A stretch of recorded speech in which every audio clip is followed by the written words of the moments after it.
Hello, Facebook friends. Happy Friday. Welcome back to Beyond the Steps. It's Bree and Melissa here.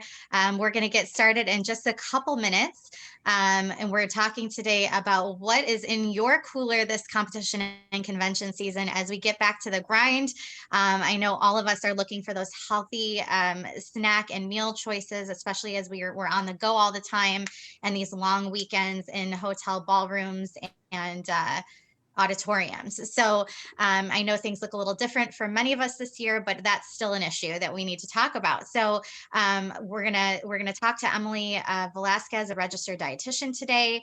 We're gonna get lots of ideas and tips and resources for you, and make sure you engage and pop your comments, questions in the thread. We're here for you. This is an open dialogue. We want to hear your perspective and your thoughts. So please pop those in the comment box, and we will make sure we get those to Emily by the end of the chat today. So we're going to get started in just a minute, and we'll see you soon.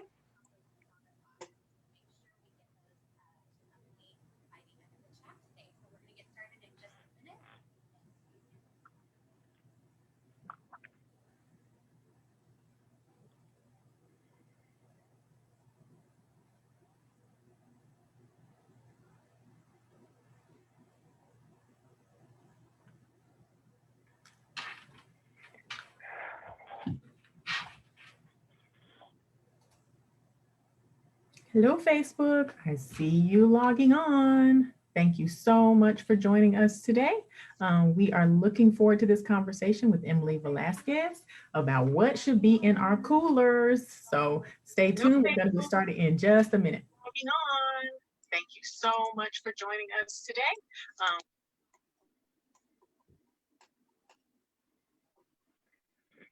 I always forget to hit my mute button.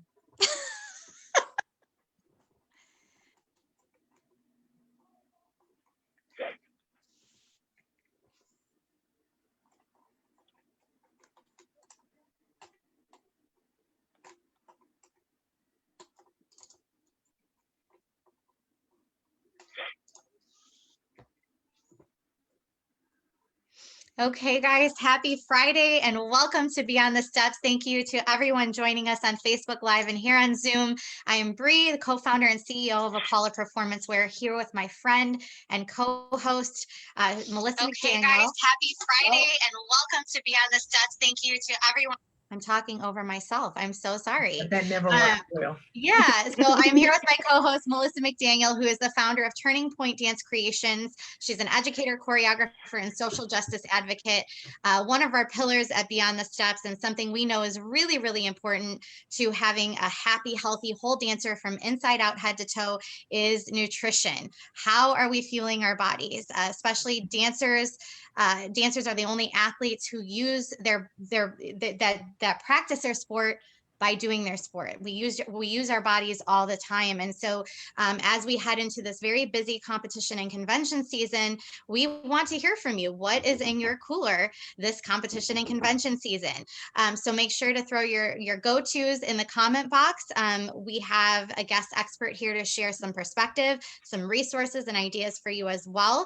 And they're going to be tasty and healthy snack and meal ideas so that we can make sure we have the energy to get through and sustain all the madness. So whether you're the parent of a child in competitive sports or of a dancer, or you are a dancer, or you're an educator or somebody that works with athletes, this is something for you. So before we introduce our guest panelists, I want to give a few reminders. Throughout the episode, you may see Melissa and me looking around.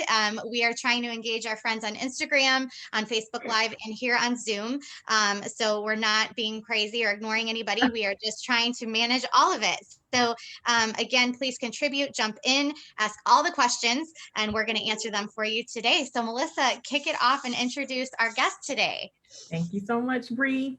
We are very happy to have Emily Velasquez, a registered dietitian and dancer with a focus on helping dancers fuel for optimal performance and embrace positive relationships with food. Emily's interest in nutrition began as a young dancer struggling with her eating habits. This led her to later pursue a dual degree in both nutrition and dance. That is definitely aggressive there. I know that took a while, Emily, and a lot of work. A dance degree is enough work. I can only imagine a nutrition and a dance degree together. Emily's experience includes working with the dance department at Buffalo State College and Western Oregon University and STEPS PDX. She's also a member of the Bridge Dance Project and Dance Medica. She continues to dance, most recently with Vitality Dance Collective. Emily currently offers virtual services to both individuals and groups. We will learn more about Emily's services that she offers, making sure that you all have the resources that you need to reach out to her after this. Thank you for being here, Emily. It's great to be here. I'm so excited for this conversation. Good. It's much needed, and we are all probably in the next few weeks, if we haven't already, picking up some coolers and heading to whatever nearby city to do our conventions and competitions. So I think it's important to start with this because a lot of people don't understand that there's concern around what our dancers are eating, particularly on the road. So what's the biggest concern that you're seeing with today's dancers regarding education about proper nutrition? Not even what they're eating, but how do they even know what to eat or what's good, what's bad? What about their education? Yeah, so I'll say that I actually did my capstone research kind of addressing this when I did my 2 degrees. And I was studying like energy need perception and as well as nutrition literacy. So it's really the basic that there's a gap. Like across the board, pretty much everybody who was in my study thought that they needed a lot less than they need. So there's this disconnect of food as fuel. Like there's so much idea with between the dance culture and diet culture of that you like need to have smaller amounts or that food's all about is the aesthetic, when actually it's like so critical to fuel. So I think that's just the biggest thing of like food is how like it's how dancers and other athletes get energy, and it's also huge in injury prevention. And I know I didn't learn that until I was, you know, well into my training and experience, let alone your average dancer, teacher, studio owner, parent, you know. So that's what I would say. Yeah. Is fuel, definitely. Well, I'm excited to jump into the conversation. Yeah, me too. Yeah, and I think it's important because I think a lot of times we assume people know these things, and you know, parents are just as important in this conversation as educators and as the dancers themselves. You know, I remember distinctly being very frustrated as a director and a teacher when I was doing that part of my career, because you know, we'd be in between numbers and I would look down and see, you know, parents putting a bag of Cheetos or chips or something, and we're doing like, we've got 5 dances before we're supposed to be backstage again, and I'm like, what are you doing? You know, like that is not what you need to be putting in your body right now. And not, I mean, I love a good Cheeto, like, you know, like have your Cheetos, no judgment, but that's not the place for it. I mean, and there's better things as athletes that we can be putting in our body. And you know, we'll get into it, but I think it's really important that everybody work together when we're talking about this with our dancers. So we talk a lot about nutrition and different ways of eating and what to eat and not to eat on a broader scale, but tell us why and how good nutrition makes a difference when we're maintaining busy, hectic schedule. And to be clear, we're not talking about calories or dieting. We're talking about foods that, like you said, fuel your body best to achieve optimal physical performance. Right. And it's just, you know, so important that, you know, we should never be too busy to eat, right? In like a culture where there's like, it's like a badge of like, oh, I'm busy, like adults, dance studio, like it's just the whole spectrum. It's like, oh, I'm really busy. But like it immediately starts affecting immediate and long-term energy and focus. So like you need it for like literally doing the steps, doing the exercises, literally focusing and concentrating if you're in a more of a convention and learning stuff, like to be able to remember and focus and not just space out. You know, that comes down to food. You know, injury prevention too, then like having enough total, like, and then you get into protein and you get into micronutrients that like helps you with that. And then, you know, not getting sick. Like no one, especially with COVID going on, like no one wants to get sick. It's cold and flu season, and nutrition, you know, is a huge part of it. And I'm not just talking about like vitamin C. Like everyone was like, oh, vitamin C, like I got that. Like, no, it's so holistic. and Right. it really touches on all of those things and it affects it directly. So So, eating more whole foods, what's the difference between snacking on a bag of chips versus, popping some grapes in your mouth or an apple or something like that, or taking a couple bites of an apple in between numbers? Is that difference pretty significant? right. And it really is. And like there's a place for those kind of, I wouldn't even call them junk food. I would call them more like play food or fun food, and taking away, I'll get into that a little bit more later. But it's not surrounding anything that's performance related, and it is moderation, right? Like you said, nothing wrong with a good Cheeto, but maybe like a little bit and like, a normal portion in the evening or something when you're not like actively, trying to do, perform or recover. Right. Right. Where the bulk of it is using the food as this, I mean, it's even more complex than food as medicine, which is complicated. Like it's this kind of popular saying, but it's just so holistic as well throughout Yeah. the day. Yeah, we talked, and that's a whole separate episode, food as medicine, I'm sure. Yeah. When we talked to Kristen Koskinen, I'm sure we'll get into this later, but she had suggested, and I love the idea of this bento boxes. Bento boxes is a great way to have those little bits of food and just a little bit of a lot of different things that your body may need. So I love that concept as well. So Yep. to achieve Great. optimal performance for athletes, how far in advance do we need to focus on fueling our bodies for a performance? I remember being in high school, like there would be team dinners, the Friday before a game, the Thursday before a Friday night game. And, it'd be like big carb right. infused, Spaghetti. pasta dinners and things like that for the football players. And then the cheerleaders would do it too. And, I'm sure every sports team had that. That was my world. But so is that true? Is that the night before a big performance, should we be loading up on carbs? Like, what is the best way to fuel your body, say the week before a performance?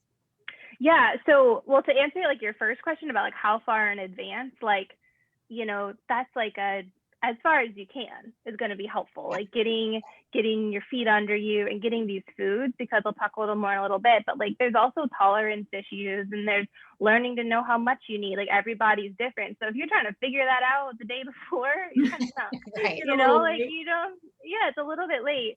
I mean, there is benefits to the week before, kind of your nutrition, so to speak, a little bit more on point. Like, maybe I don't know if strict is the best word, but maybe just being a little bit even extra intentional and extra cognizant of what you're eating. Whereas like in normal training, you kind of had a little bit more leeway. Whereas like the week before, you do want your stored carbohydrates, which is glycogen. You do want those to be as full as they can be. And that's the rationale behind a pasta feed. And I would recommend plenty of carbs just in general, but especially the week before.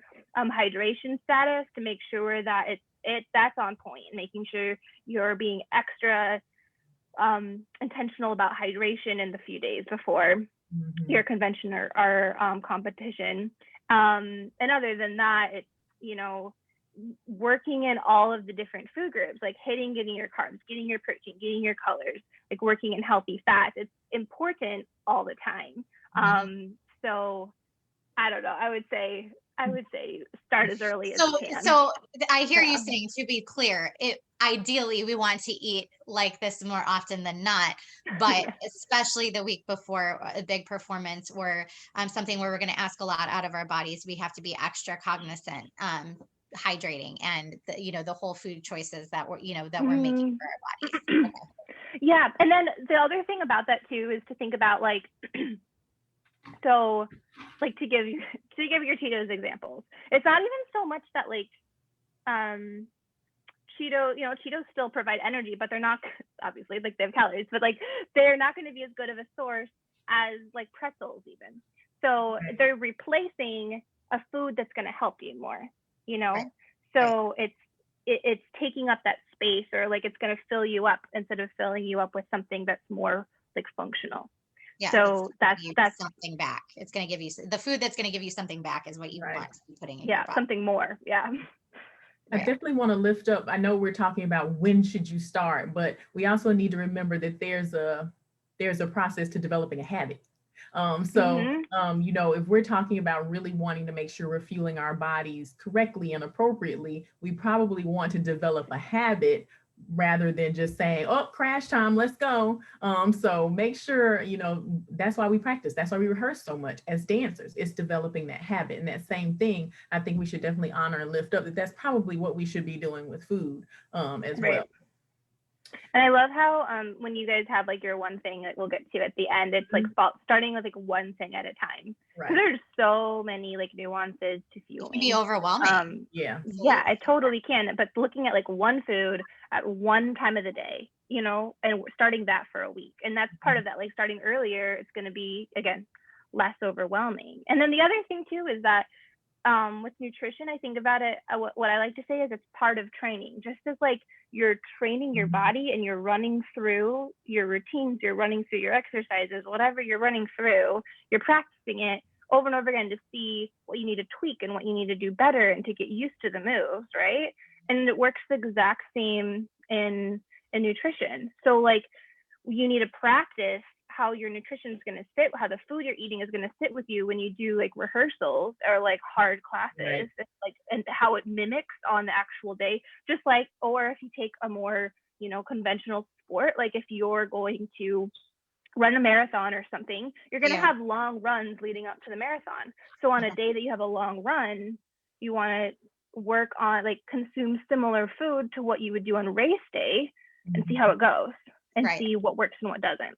So it's all part of training. It can get overwhelming because, you know, I feel best when I'm doing plant-based eating, when I practice plant-based eating, and I try really hard to incorporate that as much as I can in my habits. But my friend Caroline Lewis Jones, who is a beast, she's an amazing dance educator and athlete, and she's also a huge proponent of plant-based eating, and just kind of my like unofficial coach. But she always says to me too, same thing that you said, start slow, start small, like don't try to get it all in at once, and be forgiving of yourself, because if you do that, it's going to be really hard to keep up that way, especially when you're just getting started. And so I think there's a lot of merit to what you just said about that, because it can be very overwhelming. And when you have all these other things going on and trying to put these things into practice while you're juggling a really busy, demanding schedule, can be it's hard to succeed like that, right?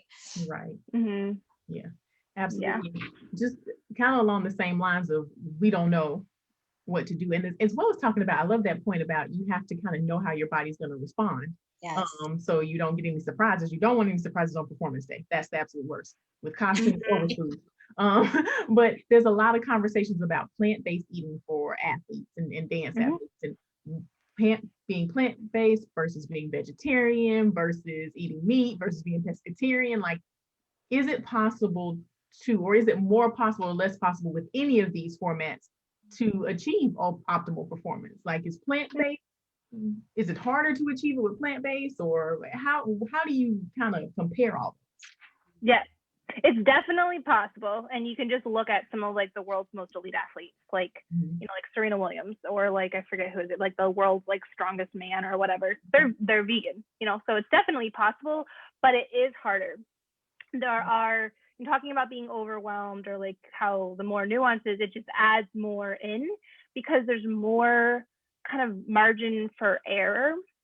And then the other piece of the puzzle too is that with animal products, there comes the fancy word is like bioavailability comes into place, which means how easily our body can use the food for its function, basically. And this is true for also like vitamins and minerals.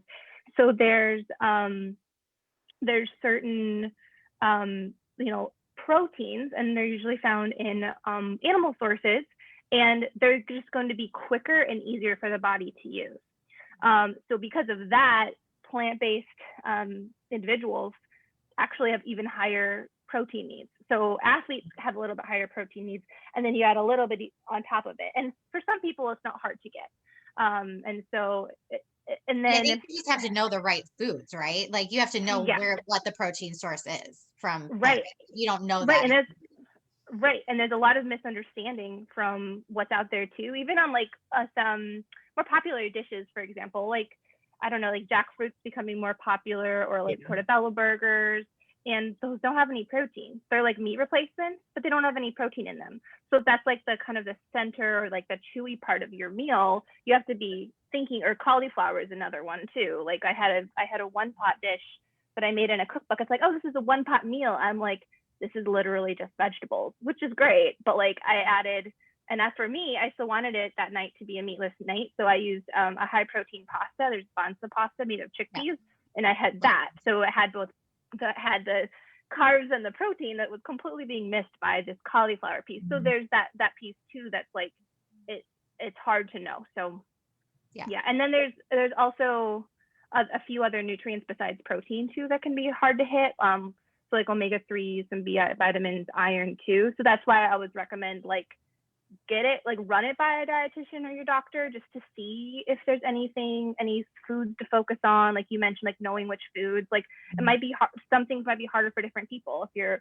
family that eats a lot of beans, then that might not be hard, but like, so or if you're, is everybody different too in what they require? Is that why you say to speak to a dietitian or a doctor? Because my body isn't going to respond to the same things that Melissa's does or that yours does. Is that the case?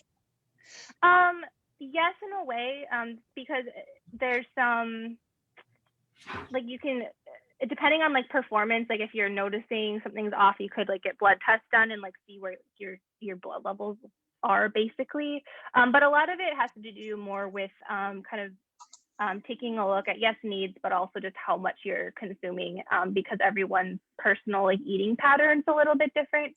So it's harder to get different food depending on who you are. So thank you. Thanks. Yeah. I'm on mute, of course, because I still have not quite learned how to use Zoom after a whole year. Who knew? But can you walk us through, speaking of the week before, we're talking about the week before a competition. What are the things and the specific things that you think dancers and other athletes, particularly I would think child athletes, should be eating leading up to a performance? You mentioned carbs. So what are some of those specific things that they should be eating leading up to? What does that week look like?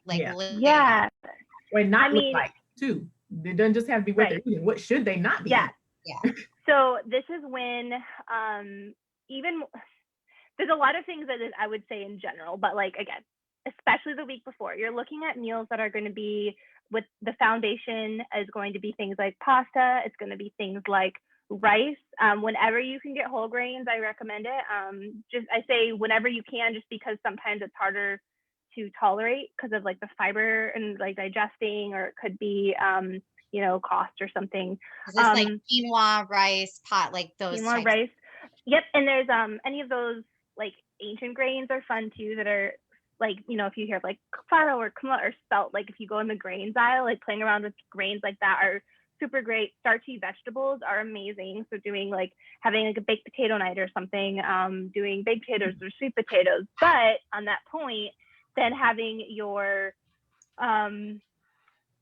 looking for hitting your protein. So like on a baked potato night, I would recommend making sure you're getting things like using maybe Greek yogurt instead of sour cream, and having that first if you're into dairy. If you can eat meat, doing like shredded chicken. If you don't, having some black beans, and making sure that those types of foods are always hitting your meals, but making sure you're getting kind of the carbs first. So if you're filling up quickly, make sure that you're getting the carbs first to make sure that your body is kind of saturated to its point of its carbohydrate availability, so that that you're going to be ready on go day with your like stored levels full. And are we clear? Like, is this healthy carbohydrates? We're not talking about like chips. That's good. It could be like our French fries. We're not talking about that. We're talking about like healthy whole carbohydrates, right?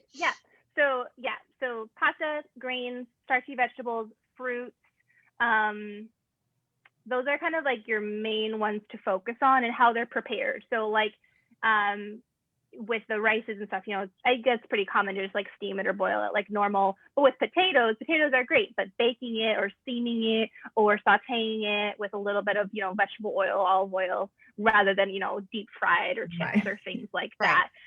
Or when I say carbs, I'm not talking about, this is not the week to go to a bunch of birthday parties. Well, not that you're going to parties, but celebrating whatever, candies, you know, cakes, cookies, all that kind of thing. You know, that this is not really the time for that. I just, you know, I like to clarify because people like me who hear like cheeseburger, it's just, you know, like people can get very literal. So I just want to be very clear. We're talking about full carbohydrates. Whole carbohydrates. Yep. Awesome. Yeah. So go ahead, Melissa. Yeah. What was I going to say? Oh, we're talking about grains. I'm sorry, I totally lost my thought. Well, I do want to lift up Kimberly on Facebook Live, just talked about the process that she went through. So first she dropped processed foods because of an allergy. Then she dropped meat because when she was pregnant with her third child, it made her sick. And now she's most exclusively plant-based, some sushi and stuff every now and then. But like, she definitely agrees that you should consult with a dietitian, but just wants to say that, you know, her body is thanking her for being more mindful and healthy when it comes to her choices. So thank you for that. Kim's one of our advocates. She's awesome. Hi, Kim. Thanks for joining. And I will say this, I have several autoimmune disorders and I feel much better making the choice to cut out more meat from my diet and focus more on plant-based and vegan are different, but you know, I wouldn't say that I'm vegan, but definitely focusing more on those choices. I feel a difference in my body and the way my body resists illness at this point. For me, you know, that's me. So I agree with them there. So, and everybody's different in the way, everyone's their own expert in their body, right? You can talk to whoever you want. They're not going to know your body like you do. Absolutely. So it's really up to them. And the same, so it's flipped though, is that if it works for your friend, if it works for your colleague, it's not necessarily going to work for you.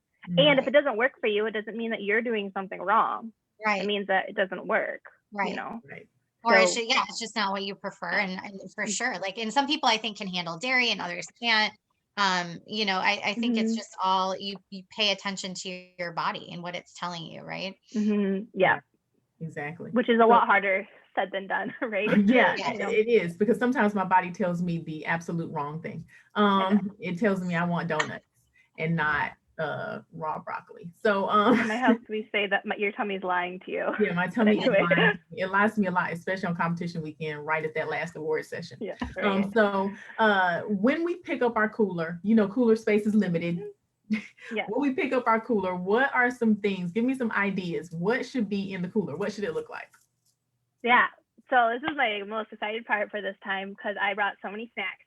Ooh. I think that first of all, I will say that I think that meals might be a little bit easier because, like what you were saying about, you know, you talked with Kristen Coxenson about bento boxes. Like, you know, you can kind of have more traditional meals, like a sandwich with some carrot sticks and pretzels and juice box, or like something like that. Like you can have a more typical, or like afterwards, you know, you can grab some Chipotle on the way home, or you can go home and have a stir fry or whatever. Like there's some little more, you know, in terms of overwhelming, like it's really not that hard, and I can go into that in a second. But the biggest thing I would say is to pack snacks and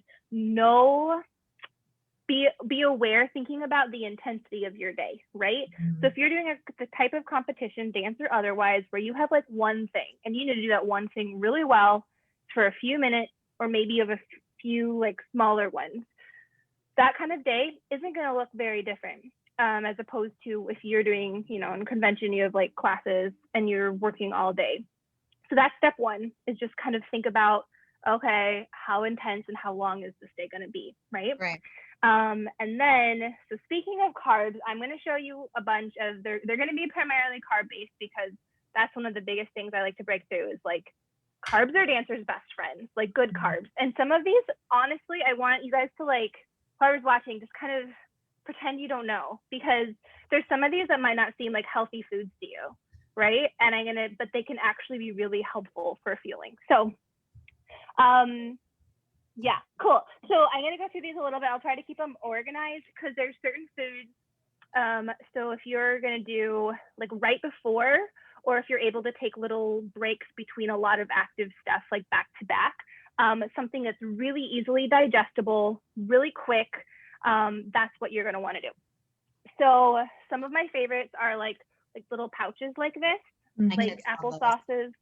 And then, which I haven't used before because I've had these like, oh, it's like baby food. I'm like, okay, so. Right, and? Or this one, this is like, actually, it's with oats. And so it almost tastes like pie to me. So these are like oats and applesauce. They are so yummy. Yeah, they're so good. And the nice thing is that you can get it really quick. Like you can drink this in like 2 gulps, right? And this is like, a lot of these servings are going to be about the same too, and I'll get into that. But like having one of these in the middle, like probably 1 to 2 per hour, or like just to snack on through the day. Oh, I did see someone asked what the brand of the yellow one is. This is just a Kroger brand. So if you're anywhere with a Kroger or a Fred Meyer, it's just generic. Costco has fruit and veggie pouches too that are really good. My kids love them, and they're 4 and 7. So yep, Trader Joe's has them. There's a lot of places that do. Like Go-Go Squeeze has. I don't think they have the oats ones, but they have a lot of options. Okay, this is one. I'm sorry to interrupt you, but a lot of people look at those things and go, "Oh my gosh, they're packed with sugar." You know, okay. That's good, the bad? thing. Yeah. Okay. So that's the thing about carbs with dancers is that sometimes like sugar can be necessary. I'm not saying to eat a bunch of candies and chocolates, but you're gonna want some because that's gonna be what's easily digestible. But it's in forms that, especially the other thing is too, like water. It's not just about hydration, but it's about not like over concentrating, said carbohydrate and sugar. Those sugars are coming from, mostly apples. The oats are going to come from the oats. But I'll give an example that you guys are going to be surprised about next to kind of go off of that point is fruit snacks. And these are organic because I like the flavor better. The other reason is because these have a mix of, these do have added sugars. They're not natural sugars, but these kinds of added sugars, because of the way, like the forms that these are in and the chewies that they're like it's the gelatin, maltodextrin. I mean, it's not straight sugar, but they are kind of like candies, but you have them with water and they go to where you need them. They go into the bloodstream in such a way that it's not going to spike it too much. If it does spike it too much, you follow your body. You also drink a lot of water, and that's why you practice. And these are really small, the packages. The other reason I have this is because another easy pop product to get is like those energy chews and gels and blocks. Like Cliff has some, and Goo and Honey Stinger. They're not available at the grocery store through the click list because I don't go into grocery stores right now. So I could not get any to show you. But literally, and this is like those healthy claims, right? Cliff blocks, which are like well-respected, like energy chews that you have that are great for during. And I want dancers to think just like you're on a race. If you have back-to-back stuff, you are that same kind of endurance, right? These have almost the same ingredient list. So. Okay. Yeah. But what are they looking for? Because there's a bajillion fruit snacks. Like, I mean, I know this because I've got children about it. There's a bajillion, and there's some that are clearly probably not a good choice. What should they be looking for to differentiate the ones that are, okay to eat in this situation, and the ones they should stay away from? I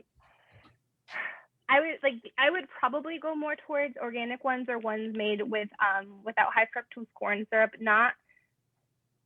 I don't want to demonize high fructose corn syrup, but there's this thing about the type of sugar that's in it. And while fructose is in fruit naturally, and your body can use it, if you have a whole lot of it, and it could be harder to process, basically. So I wouldn't honestly worry about it too much, but looking for the organic one. So Annie's is one that's organic too. This is just store brand, Fred Meyer, Kroger, Simple Truth. That is going to have, I mean, you could go up for like the rule of like mostly pronounceable words too on there is going to be fine too. Right. But got it. Thanks. Yeah. Okay. What's another one? Another one. Okay. I thought I had way more of these, so I'm kind of embarrassed, but I have, so these are crackers, rice crackers. They're just from Trader Joe's. but also saltines or pretzels. So these types of like carbs that, and they're also salty. Salty is good because it helps you, makes you thirst, and it helps give you electrolytes too. So you're getting these, they're pretty, pretty digestible. They're pretty easy to eat. Take a handful, shove them in, eat them, kind of snack on them throughout the day. And so these can be really good too. Let's see here. Bananas are like an extra digestible fruit. Like it's like whatever fruit of choice, but bananas are easy, right? Because you don't have to like wash them off. You don't have to touch them. You can eat them in like 4 bites, or you can like save half for later. So bananas are really great. Is it good to not slap, but is it good to like dip them in some sort of like nut butter, like peanut butter or almond butter or any of the butters, butter, whatever? Yeah. So the ones that I just went through first are kind of like, these are great ideas for like right before or in between things, because peanut butter is great over in general, but it's going to slow it down and potentially cause GI discomfort. If it doesn't for you, that's fine. That's great. You're adding extra nutrients in there, but it's going to make it a little bit less available and a little bit less comfortable.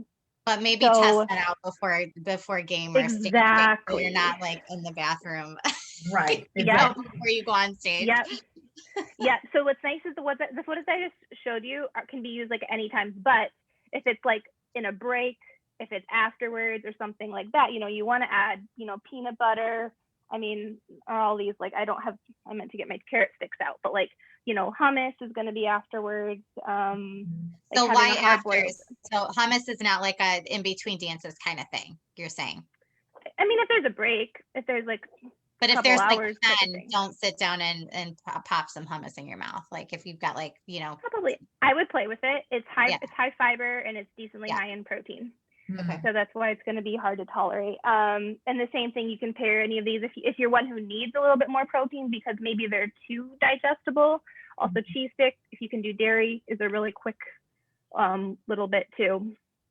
Oh, and the other thing is cereal. Cereal can be really great by itself as like a quick fuel, or if you're able to grab some milk, mix it with yogurt, or have it with peanut butter, or whatever kind of food on the side too. We do other cereals in our house. So I just got a little one, and this is another one too. So like you think, well,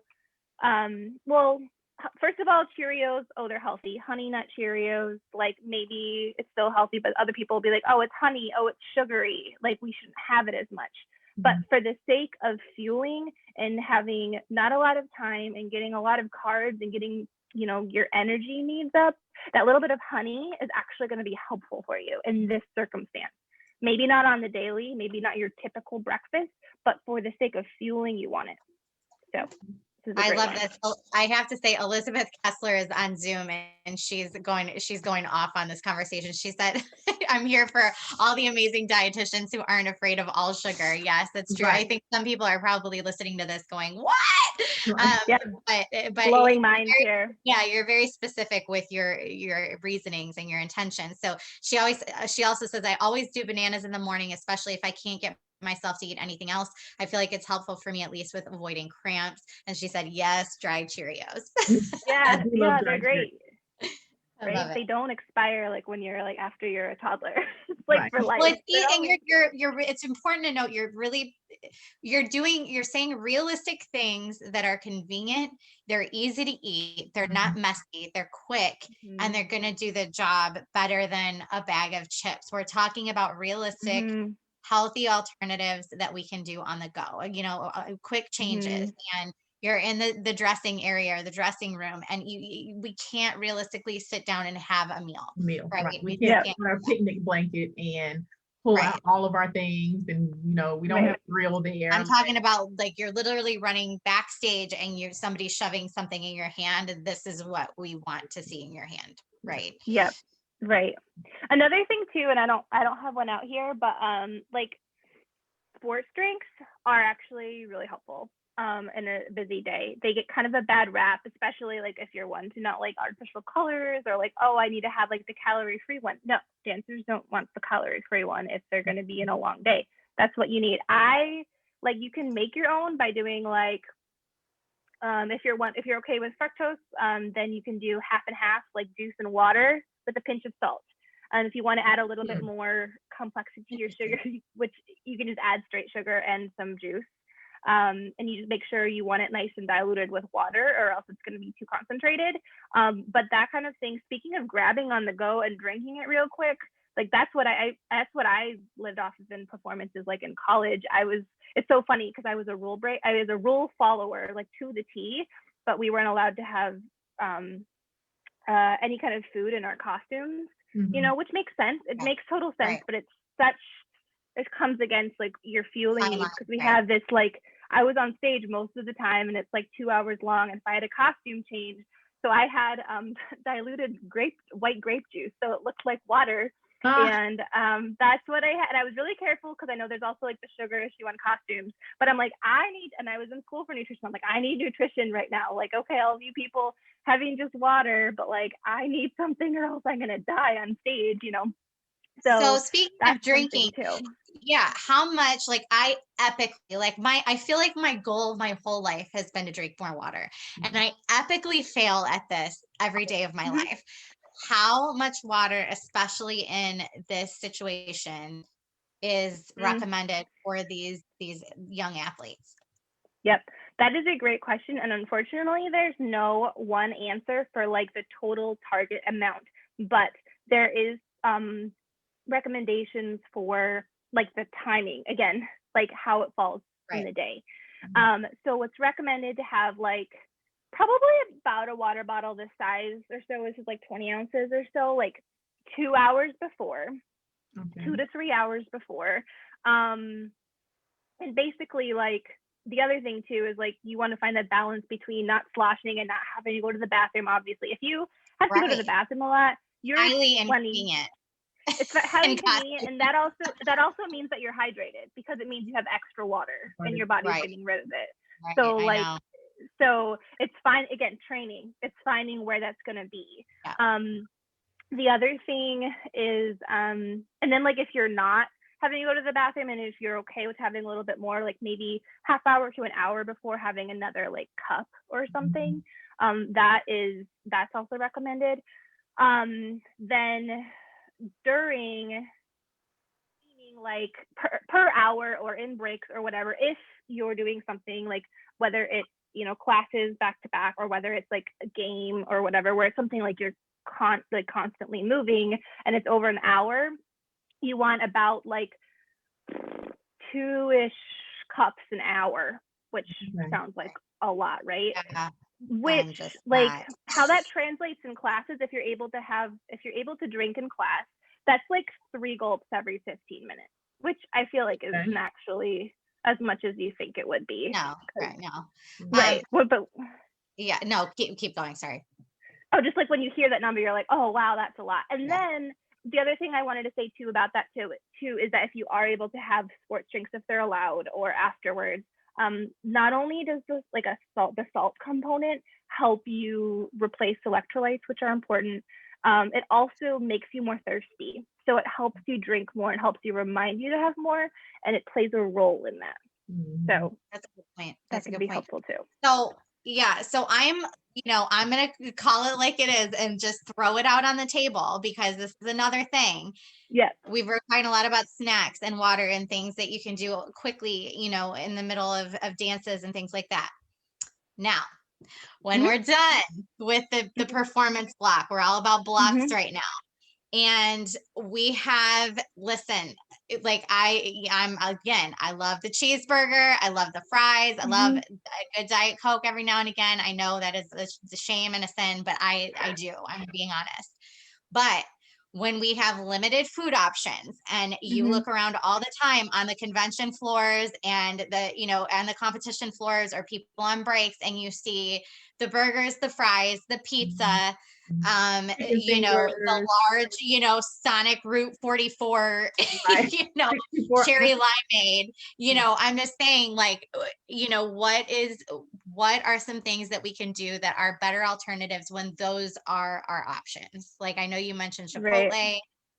What are some things that you want to encourage, sandwiches and to think about? Sandwiches can be really clutch.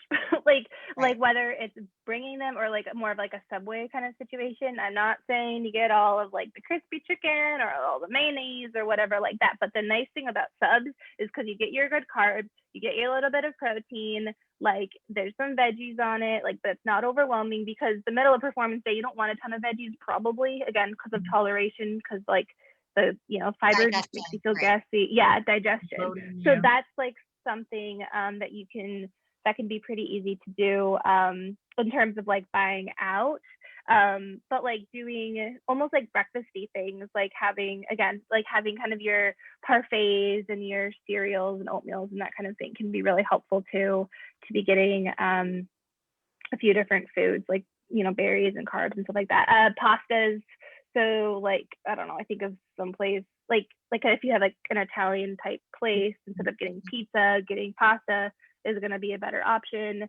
If you have Asian options, getting your white rice and more of like a plain kind of chicken or tofu or something like that, maybe some veggies, something like that is going to be helpful too. So, and the thing is not salads. Mealtime. Right. This is like after we're done, we're done performing, we're done for the day, we're having, our meal. At that point, we're a little more forgiving. Yeah. And this is, but if it's in the middle of the day, it's a little bit different, because you have to be, you have a little bit more on the line, right?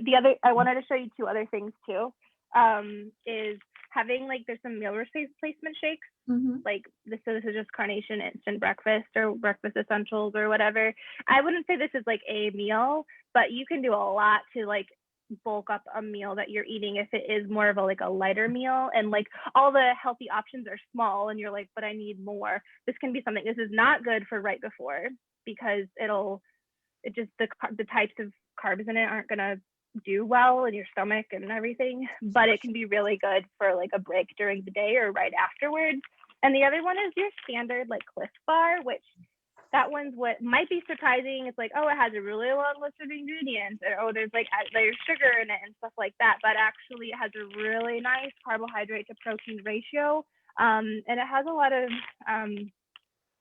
there's some fortification of a lot of extra nutrients in it too, so that can work really well to bulk up a smaller meal too. Do you like salads? Like when I'm thinking, Melissa, I don't know about you, but I'm thinking specifically of, conventions where, a lot of us are going back to conventions right now, if our cities are allowing it. And, I'm thinking about that time where we've got that 30 to 45 minutes where we're all just congregating and trying to shove food in our mouth as fast as possible and get like a good solid meal, so we can do that afternoon block and perhaps competition that night, which is really, really strenuous. So that may be one of the biggest meals you're getting that day. Is a salad a good alternative at that moment, with a nice protein on it? Or no, you're saying no. Okay. No, unless it's the kind of salad that has like it's like more of a grain bowl, Buddha bowl, whatever you want to call it, where you can get a good, I'm talking, when I say good, I mean like 2 cups, like when you can get some good carbs in there, like quinoa, rice, or if you can put maybe, you have rolls available maybe, or if you have a lot of like berries and dried fruit, there's a lot of like raisins and craisins. And again, this is very, very personal of what your body can tolerate, because salads, generally speaking, are amazing, right? They're this vehicle for so much color and nutrients. You have green leafy vegetables, like you should normally be getting at least 1 serving a day. But they're not that your main focus on a day, like in the middle of the day, is going to be carbs and water, and salads aren't going to do that for you. They're almost going to make it harder potentially. And they're going to be taking up space in your stomach too and time, because I feel like salads take forever to eat. I'm like, oh, it's an hour later, I'm still working on this salad. Which can be helpful in certain circumstances to like slow you down and make you mindful, but like like you said, it's busy, it's just not the time for that. And that's what's frustrating to me, because you have like salad or burger, like there's no in between. So one more thing, I know we got to move on, Melissa, and I know we have a good comment on Facebook too. So many questions. So what about smoothies? What's your take on smoothies smoothie bowls? Fantastic. I love smoothies. They're great. they're liquid. Again, the only time I would say not a smoothie is like immediately before, because it's gonna like kind of overload you on all those good sugars. It's just like too much at once. But like in between, in the morning, afterwards, whatever, if you can take one, if it's a product, the time of day and toleration can depend on what's in it. So like if it's a little bit closer to the time you go on, that might be a good one for a 100% fruit smoothie made with maybe some juice. If it's afterwards or in the middle, that's a great time for maybe yogurt, maybe some protein powder if you're one. You can puree lentils if you're into like trying new things. If you can try that, it's a great place to get, if you can tolerate it, adding a little bit more greens in there. You could add some, there's a lot of kind of more helpful things like a little bit of hemp seeds and some chia seeds and ground flax seeds. Great vehicle for that. Smoothie bowls themselves. Then you can add in, you might want to do more like maybe more other things in the smoothie. So because you're going to put extra like fruit toppings on top. And then like nut butters can go in there again, maybe more afterwards or in a break. But yeah, long story short, smoothies are very good. I have a question out on Facebook land from Tanya Berg, who's one of our friends in Canada. And thanks for reminding listeners or students that veggies do not replace protein. It's a huge point for adolescent dancers who do not consult with proper experts and end up replacing meat with cauliflower. Always, just put some cauliflower in instead of meat. She said I have nothing against cauliflower though, which I don't. I love cauliflower. Love it. Yeah. What's an easy suggestion for protein if they don't want to eat meat for a meal? So if it's I'm not a meat person, what is your suggestion for a veggie or grain that has the highest amount of protein? Love that question, Tanya. Thank you. Yeah. Well, I mean, if they're open to it, my first recommendation is beans, legumes, lentils, peas, that kind of thing. Peas fall into that category that are going to be higher in protein. There's a lot of options out there. Having canned options really is fine. Rinse them off. They can do really great in that way. Chickpeas, they all fall into that same category, very nutrient dense. If beans aren't your thing, there really aren't a lot of high protein vegetables, but some grains that are highest. So I mentioned having a certain pastas. So I mentioned like the chickpea pasta I made. So there's chickpea and like black bean and lentil. There's a lot of pastas so good. Yeah. that are made of those beans if you don't like them straight. So that can be really great. And then you can chia seeds and hemp seeds spread out throughout the day on whatever you're having, smoothies or salads or like whatever it is, yogurt. Added up, those can add protein as well. The exception to like kind of the vegetable type thing is if you're into kind of more different things, is spirulina, which is like that little kind of seaweedy powder stuff that's pretty high in protein. And then as far as grains go, tofu and is that high protein, or like tofu and tempeh? And tofu, tempeh, seitan. For function, there's like synthetic like meat analogs that are pretty processed. I usually don't recommend those, but in terms of like hitting like your protein needs are going to be more important in terms of being overwhelmed and focusing on first things first. If you really feel better plant-based, and you can't have meat, you don't want meat, like okay, then get one of those crumbled tofu curls or whatever they are, like those processed things. Like it's gonna hit your protein needs. It's gonna do what it needs to do. It's safe to eat. It might be salty. You probably need the salt. Like that's okay. There's so many like you shouldn't do this. You shouldn't do this. You shouldn't do this. Would it be better to have just the plain beans, plain tofu, tempeh? Probably. You can work your way towards there. But there are other options too. Elizabeth Kessler on Zoom says so many kids are learning, quotes, learning from people on IG who are not trained dietitians, and that's so scary. Where are some good and legitimate places to tell them to look? Yeah, that is a great question. If it is Instagram or Facebook or the internet or whatever, adding on dietitian or RD to any search is going to get you a lot closer. They're not all one and the same, but like I would say, like if you want to look something up on Google, what should I do? Blah blah blah. Add dietitian to the end of it because you'll get the dietitian different information too. Yeah. There's some great. I've just personally curated my Instagram like professionally too, but there's a lot of sports RDs. So I'm really bad at remembering the names, but there's like Jess, the sports RD. She does a ton of like TikToks and rules. She's hilarious, but has some really great information.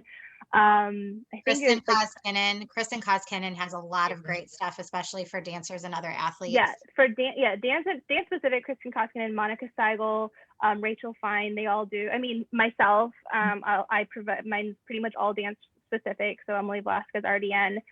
Those are all like very like dance specific nutrition, sports nutrition recommendations. And then also the other side of it too is looking to kind of your non-diet, more intuitive eating, food freedom type dietitians that are out there too. So looking at like Evelyn Tribole, and there's Claire Tuning, dietitian Anna, and dietitian Deanna. Those are some great like popular people on Instagram to follow. There's also a Facebook group. I'm part of it. I know a lot of dancers that are, and it's really great for easy snack and meal ideas for dancers as well. It's called Health Made Simple for Dancers. So check that Nice. Facebook That's group a out. Facebook group, you said? Yeah, it's a I'm Facebook gonna group. note that. We'll put that in the chat for our Facebook. They're really great resources on that Facebook page as well. Good recipes, things like that. Yeah. So, I thank you all for your comments and questions. Keep them coming. We like to say Apollo Shocks are one tool dancers should have in their bags to make sure they're whole, happy, healthy dancers. Nutrition is another one of those tools, as I mentioned in the beginning. What do you want to say to dancers and their parents, especially in the competitive circuit? Because that's a little different. That regimen is different. As we head into another busy competition and convention season, what do you want them to remember? I want them to remember that like nutrition is part of your core team of like investments of professionals, like in terms of your nutrition professional, and then the actual tools. So like just like if you're not training well, or if you're not using the right muscles, or if you're not, don't have the right training, you could, end up not doing things right and hurting yourself, or running out of steam and like, doing things wrong. And you can hurt yourself, immediately affects you long-term. But nutrition is part of that. It's not an afterthought. It's not an add-on. It is core. And you can talk to physical therapists and trainers who will tell you that there are times when you can only get so far because of nutrition. And so like being preventative and starting now can help both like, doing well in performance and also preventing either like direct or indirect injuries. Because I say direct as in like having either total energy, like under consuming, like not consuming enough calories or protein, there's like high risk of stress fractures. Who wants to get a stress fracture in the middle of convention season? No one. But having a lot of fatigue leads to mistakes, leads to doing things wrong, and that can indirectly lead you to injuries and not doing as well. So absolutely, it's really core. Are there any vitamins and supplements that you would recommend to parents, or, and conversely, what can we as studio directors and educators do to make sure we're promoting healthy eating and healthy choices to our dancers? Yeah. The short answer for vitamins and supplements is that a multivitamin is usually fine. That's when a dietitian doctor comes in hand. There might be other things that they're missing. And then we can go from there. But usually multivitamin is adequate for that. As far as studio owners and directors and that side of things, the culture, like their part in developing this culture and healthy relationship with food is so important, so that dancers can get past the barriers of what everyone is telling them they shouldn't eat and focus on just feeling. So like taking away the idea of good and bad food. Like food has no moral value, right? So that's why I said, like, I wouldn't think of it as bad. I would think of it as fun, or like emotionally pleasurable, or like nostalgic, right? As opposed to that's bad. Cheetos are not bad. Cheetos are just not helpful, or having whys or fueling, that kind of wording, not talking about diet around your dancers, like maybe in a break room. Yeah, not using that word, or not talking about restrictions, or rules, because there's like diets. You can not be on a diet and still be counting things and having certain like timings and whatever. Like you can still have that restrictive rule mindset, even if you're not following a diet. So that kind of talk can be heard, and it's just, it's dancers can be Well, I sponges. think what you're saying is important So, because especially at this age, we see a spike in eating disorders and toxic body culture and misshapen body awareness. And so what you're saying is really important because it's language that will hopefully help maybe eliminate some of those, anxious feelings that our teen dancers especially are having. yeah, like hearing them talk amongst themselves or to the dancers, like, what are you having today that's fueling you? Like, what's working well for you? Like, what are you going to have for a snack? What did you have before? Like, more of that talk rather than like taking out praising, like, oh, good for you, you're eating a salad, you're eating an apple, like healthy things. But like, what about the person having pasta is such a bad food for so many people, and so like there just can't be these good intentions that are misplaced. Right. And two, probably modeling that for yourself as well as for Mhm. your students, because you can be saying all the right things to your students and, for you, you're like, oh no, I'm not eating that. Or I'm not, you're that talk goes out the window when it comes to yourself, Mhm. but they're looking to you. You're an Mhm. example for them. Right. So Yeah. making sure that when we're sitting on the floor with them at those conventions, that we're modeling the We're behavior not that we want scarfing them. down a burger. Right. Right. Yeah. Yeah. And I mean, I think that can also go like being on the journey with them as like, most people are dietitians. So if you're the educator and you're like, I'm trying to figure this out too. We're going on this journey together. This is what I'm trying to do today. Like this is what it looks like for me to be, on my journey. Like, and humbly just, figuring it out as well too. Absolutely. So, Thank you. So we like to give homework on the show. yeah. Between now and next week, we want action. We want one thing that you want all of our viewers and listeners to take, one step that they can take between now and next week to make progress in the nutrition arena. What is that thing for you? Yeah. So my big goal is in terms of fueling the dancers. So dancers who are watching this and anyone who's going to be supporting dancers, the goal is to stock on one thing from like what I just showed you. I do have a list. I have a couple of things too, that like chocolate milk, noon tablets, oatmeal that I didn't get to back here. But picking one thing from the list and stocking up on it and trying it. But as like more of an educator, parent type of person, the challenge would be to either like specifically recommend / give it or to model it. So, but taking one thing, and just implementing it into the routine. I love it. I love it. And, we're going to talk about right now a lot of resources that we've kind of mentioned them throughout this conversation, but we're going to pop the links to those resources in the chat. One of the things we always encourage you to do is take our Steps 2020 initiative. It's a virtual course series that's going to tackle topics like racism, gender equity, sex abuse and prevention, nutrition, integrative dance, and of course dance medicine and science. We're going to touch on all those topics, and everything has been donated by experts in each of those fields. And we keep this completely free. We host the platform and incur the cost of that to keep it free for our dance community, because we want to promote happy, healthy spaces for all. And when you know better, you do better. So this is a first step for you to take this course. You can find that in the link in our bio on Instagram, the Steps 2020 initiative, or you can find that on our website, apolloperformance.com, which just got a glow up, by the way. So check that out. Yeah, we're excited. But that course lives there. So you can take it at your own pace. And we encourage you to share, make sure everyone, if you're a dancer, an educator, a parent of a dancer, this course is something you need to do. It is just resources and education for you. Again, because when we know better, we do better.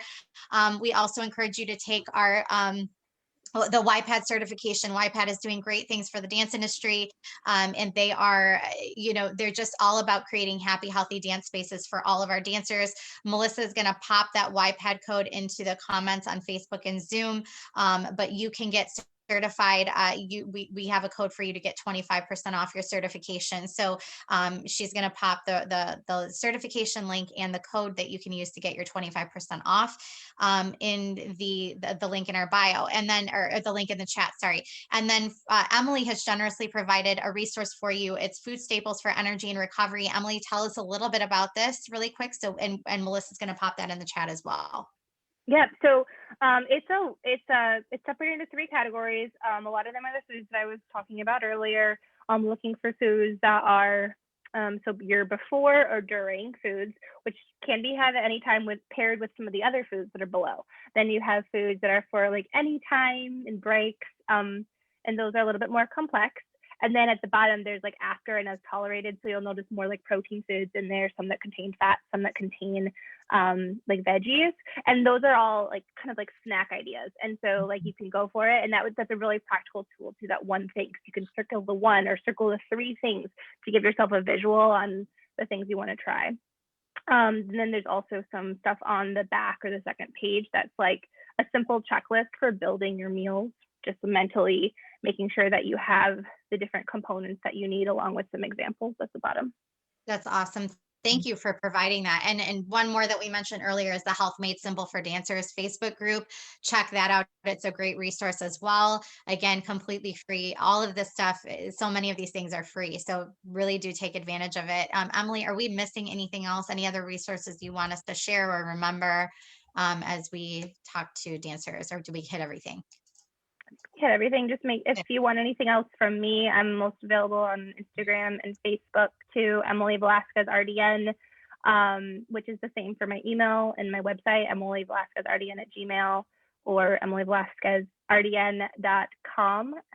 You consult with dancers privately, or or groups of kids or studios? Both. Do you do that? I do. Okay. I do both. I love speaking. I love getting to do interactive engagement group settings, especially because there's a lot of stuff that is like everyone's struggling with, right? There's a lot of repeated things, but I also love one-on-one and trying to personalize it and make it help you work it out, help figure out those little habits that you need to work on, or maybe those areas of deficiencies or foods that you can focus more on. So I do both, and I enjoy both. Thank you. Thank you. I love that all of your handles are nice and standardized, so that I'll remember them very easily. Yes. Thank you so much, Emily. It has been just a pleasure. You have definitely opened my eyes to a lot of things that I didn't know should be on the list or even could be on the list. So thank you so much for joining us today. Yes. Thank you to Bree. As always, weekly joining me, and to Apollo. I don't think we've ever talked about how we really just got together and decided that we were going to do this for the dance community. So when Turning Point Dance Creations and Apollo got together and decided we were going to do this, we were just kind of feeling our way through it and figuring out. And now I think we're close to 20 episodes in. Yeah, it's so crazy. It is so crazy, but it's been so much fun, and I learn so much every week. It's such a great resource. Yeah, it's been awesome, and we're playing this morning all the way through May. So hang in there with us, everybody who's been viewing on a weekly basis. So thank you so much for that. And you do have to check out the Apollo site. It did get a super glow up. So check that out. It's really, really awesome. Next Friday, we'll be back. Like I said, somewhere around the 20-ish episode, we probably are on by now. On next Friday, we will answer the question, how do we teach hip hop from a historical perspective to make sure that cultural significance is not lost? This is important. People, pay attention. Tune in. Pay attention. It's time to have this conversation publicly. And we have Aisha Upchurch back with us. She was with us before the holidays, and she's back with that. So that's 2 p.m. So fantastic. You guys, she's so fantastic. Unbelievable. You will learn so much from her. So Facebook Live at Apollo Performance, right where you are right now, as well as Zoom. If you are looking to join us on Zoom, you can find that in our links in our bios on Instagram. So stay on your journey beyond the steps, guys. You hung in there with us this far. We are just so happy to have you. And hopefully you will take this homework, run with it this week, and we will see you next week. Bye, everybody. Thank you, Emily. Yes, thank you.